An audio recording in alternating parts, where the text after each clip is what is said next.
Hello everyone, ഇന്ന് നമ്മൾ എന്താ ചെയ്യാൻ പോകുന്നത് അറിയാവോ? കഴിഞ്ഞ ദിവസം നമ്മൾ ഡൈക്കറ്റ് സ്മാർട്ടിൽ പോയി. ആ സമയത്ത് നമ്മൾ കുറേ സാധനം കണ്ടിട്ടാ. അതിനകത്ത് നമ്മളൊരു സാധനം എടുത്താൽ വന്നേ, അത് വെച്ചൊരു കില്ലാടി സാധനം നമ്മൾ കാണിച്ചു തരാം. ഇതെന്താ സാധനം എന്ന് മനസ്സിലായോ? ഇതാണ് നമ്മുടെ പൈപ്പ് ലൈനർ. നമ്മുടെ ചേച്ചിയാണ് എന്നിട്ട് നമുക്ക് പൈപ്പ് ലൈനർ വെച്ചൊരു ഫ്ലേവർ ഉണ്ടാക്കി തരാൻ പോകുന്നത്. ഐശ്വര്യച്ചിക്ക് ഇങ്ങനെ ക്രാഫ്റ്റ് വർക്കൊക്കെ ചെയ്യാൻ ഭയങ്കര ഇഷ്ടമാണ്. എനിക്ക് അങ്ങനെ ഇഷ്ടമുണ്ടോയെന്ന് ചോദിച്ചു കഴിഞ്ഞാൽ ഇഷ്ടമാണ്. ഇത് ഉണ്ടാക്കാൻ എനിക്ക് അങ്ങനെ വലിയ കാര്യമായിട്ടൊന്നും അറിയത്തൊന്നുമില്ലായിരുന്നു. ഞാനിത് ഉണ്ടാക്കുന്നത് എങ്ങനെയാണെന്ന് വെച്ചാൽ, ഒരു പ്രാവശ്യം ഞാൻ ഐശ്വര്യച്ചിയുടെ വീട്ടിൽ ചെന്ന സമയത്ത് ഐശ്വര്യച്ചിയാണെങ്കിൽ ഇങ്ങനെ ഫ്ലവേഴ്സൊക്കെ ഉണ്ടാക്കി വെക്കുന്നുണ്ട്.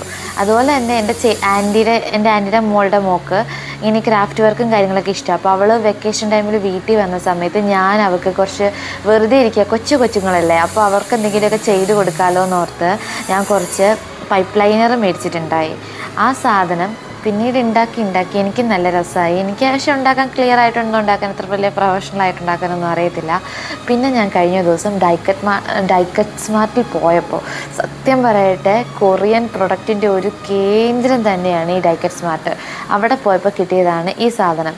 കിട്ടിയതേ നമ്മളങ്ങ് പൊക്കി. കുറേ കളർ ഉണ്ടായിരുന്നു കേട്ടോ, വൈറ്റ്, ബ്ലൂ, ഗ്രീന്, അതിൻ്റെ കുറച്ച് കമ്പീസ് ഉണ്ടായിരുന്നു അതിൻ്റെ കൂടെ. ഞാൻ സെപ്പറേറ്റ് ആയിട്ട് കമ്പിയൊക്കെ മേടിക്കുക അന്നൊക്കെ ചെയ്തത്. ഇതാണെങ്കിൽ ഇതിൻ്റെ കൂടെ കമ്പി 3 ഫ്രീ ആയിട്ടുണ്ടായിരുന്നു. പിന്നെ അതിനകത്ത് ചുറ്റുന്ന ടേപ്പ് കാര്യങ്ങളൊക്കെ ഉണ്ടായി. ഐശ്വര്യച്ചിയാണെങ്കിൽ അതുണ്ടാക്കി തരാമെന്ന് പറഞ്ഞു. നമുക്ക് ഐശ്വര്യ ഭയങ്കര ഇഷ്ടമാണ് കേട്ടോ ഇങ്ങനെയൊക്കെ ചെയ്യാൻ വേണ്ടി. എന്താ പറയുക, ഒരു സകലകലാ വല്ലഭ്യമാണ് ഞങ്ങളുടെ ഐശ്വര്യ ചേച്ചിക്ക് ഇങ്ങനെയുള്ള കാര്യങ്ങളെല്ലാം ചെയ്യാനൊക്കെ ഭയങ്കര ഇഷ്ടമാണ് കേട്ടോ. മുപ്പത്തിനെ കൊണ്ടപ്പോൾ ഉണ്ടാക്കിയൊക്കെയാണ് നമ്മളിന്ന് ചെയ്തത് കേട്ടോ. ഇതാണ് കേട്ടോ അവസാനം റെഡി ആയി കഴിഞ്ഞപ്പോൾ ഉള്ളത്. പിന്നെ ഒരു ഫോട്ടോഷൂട്ട് ആയാലോ? ആർക്കെങ്കിലും ഇഷ്ടപ്പെട്ടിട്ടുണ്ടെങ്കിൽ കമൻറ്റ് ചെയ്യാൻ മറക്കല്ലേ.